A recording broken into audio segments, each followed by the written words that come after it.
निर्द्वंद्व नायब सरपंच निर्वाचित हेले फूलमती पूजारी। आज नवरंगपुर जिला तेंतुलीखुंटी ब्लॉक अंतर्गत दिग्गी ग्राम पंचायत ठारे प्रिजाइडिंग अफिसर जगन्नाथ मेलका कहते जे एक निर्धारित भावे बछा जाइछि बा नायब सरपंच भावे घोषणा करिसेंती प्रिजाइडिंग अफिसर। तत्वावधान में नायब सरपंच निर्वाचन अनुष्ठित हो जाइछि। सूचनायोग्य दिग्गी पंचायत रे सर्वमोट 16 गोटी वार्ड रहितबा बेले 10 जन वार्ड मेंबर उपस्थित रही दिग्गी ग्राम पंचायतर 2 नंबर वार्ड मेंबर फूलमती पूजारी सर्वसम्मति क्रमे निर्द्वंद्व निर्वाचित होइछंती। सर आपण परिचय कोन सर? दिग्गी पंचायत नवनिर्वाचित सरपंच किशोर नायक। सर आज कौन थिला कार्य? आज नायक सरपंच निर्वाचन थिला। 16टा वार्ड मध्य 10 जन वार्ड मेंबर उपस्थित थिले। से 10 जन वार्ड सभ्य मध्य जड़े फूलमती पूजारी नॉमिनेशन देइतिला नायक सरपंच प्रार्थी रूपे। विरुद्ध अन्य कई भी प्रार्थीपत्र दाखल न कर प्रिजाइडिंग ऑफिसर फूलमती पूजारी को नायक सरपंच भाव घोषणा कले। सर आज कार्यक्रम विषय कौन थी? आज हूँ आमर नायब सरपंच इलेक्शन थिला दिग्गी पंचायत प्रथम बैठक रे मोट 10 जन वार्ड सभ्य सुधा जोग देते एवं सरपंच समेत 11 जन होते। परम पाई प्रक्रिया आरंभ होता निर्वाचन प्रक्रिया आरंभ होता।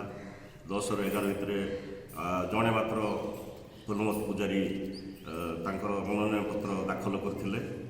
दाखल करिया परे 10-11टा बेलू तांकर मनोनयन पत्र जांच करा जायतिला। जांच पर सब ठीक थिबार जणागला। आपर आउ कहीं पकई नथिबारु तांको विधि भाव नायब सरपंच भाव दिग्गी पंचायत घोषणा करा। सर आज कौन पे एकत्रित होइचंती? आज न कौन कार्यक्रम थिला एने कौन कहबे? आज पंचायत नायब सरपंच भोटिंग थिला। आमर तरफ फूलमती पूजारी को आम नामांकन पत्र दाखल करथिलु। बिना प्रतिद्वंदितार से निर्वाचित होती। वर्तमान 11टा टाइम थिला, 11टा रू अधिक हो गला। तार प्रतिद्वंदी भाव नॉमिनेशन को फाइल करना तेणुक नवनिर्वाचित भाव में नायब सरपंच फूलमती पूजारी को आम समर्थन कर। सर आज कार्यक्रम कौन थिला आ कौन पे एकत्रित होइचंती एने कौन कहबे?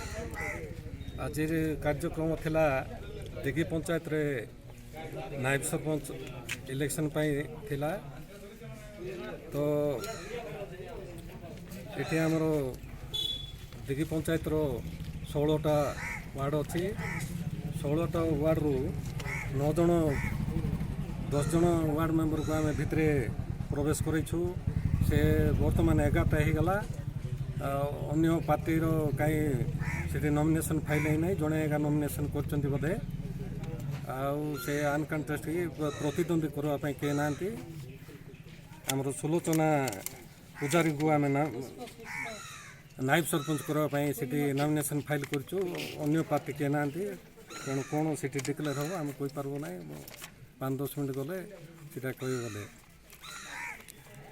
इथिरे नवनिर्वाचित सरपंच किशोर नायक कहते आज नायब सरपंच एक निर्धारित रे बछा जाइछि। तांको सहित समस्त वार्ड सभ्य महिला कांग्रेस सभानेत्री पी नगरत्नम बीजेपी जिला कार्यकारी सदस्य संतोष पात्र सूरी बिसोई उमाशंकर नायक सुजित खुरा पीतर गोरडा प्रमुख उपस्थित रही। तेंतुलीखुंटी अखराज पेंडिया रिपोर्ट स्वस्तिक न्यूज।